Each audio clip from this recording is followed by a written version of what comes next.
Aming mapagmahal na Diyos, lumalapit ako sa iyo na may pusong sugatan at mabigat, puno ng pagsisisi, hinanakit, at mga pagkakamaling di ko kayang itama mag-isa. Ikaw ang Diyos ng habag, hindi madaling magalit, at puspos ng wagas at walang hanggang pag-ibig.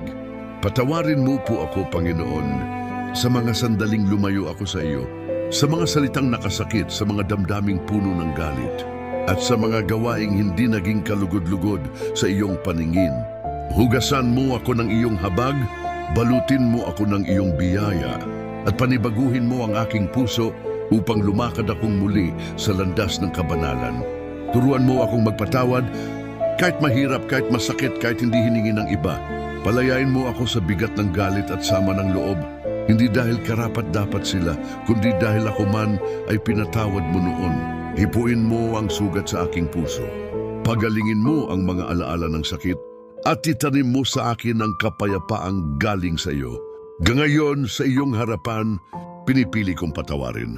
Pinipili kong palayain ang sarili ko mula sa tanikala ng galit.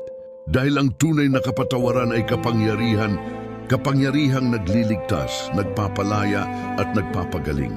Salamat, Panginoon, sa krus na naging daan ng aming kapatawaran, sa dugo ni Jesus na nagtakip sa lahat ng kasalanan, at sa pag-ibig mong kailanman ay hindi kumukupas, sa pangalan ng aming Panginoong Hesukristo.